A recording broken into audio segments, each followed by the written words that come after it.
ہوا ہے. ان لوگوں نے تزویراتی گہری جنگوں میں اپنے آپ کو افغانستان سے لے کے کہاں تک پھنس کر اپنے غریب عوام کو مارنے پہ تلے ہوئے ہیں.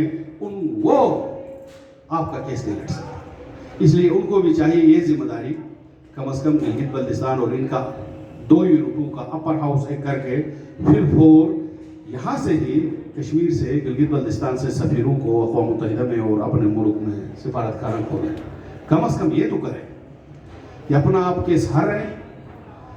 آپ لوگوں نے اپنے ملک کو IMF کے گروی کیا ہے.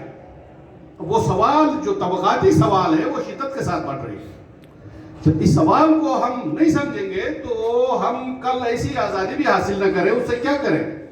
شہباز شریف، نواز شریف اور باجوہ کو ارب پتی بنا کے دیگر کو یورپ بھیج کے اور یہاں چند لوگوں کو آزاد کر کے ایسی آزادی ہمیں نہیں چاہیے جس میں جنتا بھوکی ہو. ایسی آزادی نہیں چاہیے. وہ آزادی جھوٹی ہے.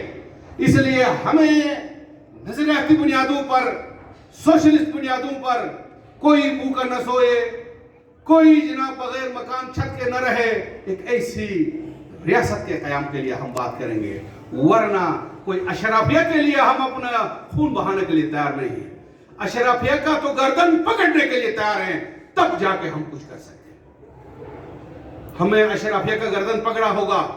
انہوں نے نکسس بنایا ہوا ہے اسلام آباد کے حکمرانوں کے ساتھ، چاہے یہاں کے مظفر آباد کے ٹاؤٹس ہو یا گلگت کے ٹاؤٹس ہو.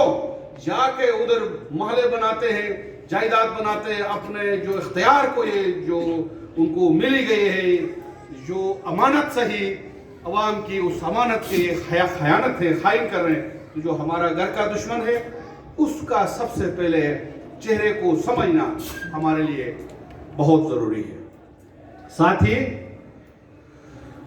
جو بہت ساری چیزیں ہمیں ریلیف کے بارے میں عدالت سے بات کی، ہمارے یہاں کامریڈ نے بات کی، جو ماحولیات کے لیے تحفظ کی تحریک، انسانوں کی زندگیاں آنے والے وقت کی بقا کے لیے یہ لڑ رہے ہیں.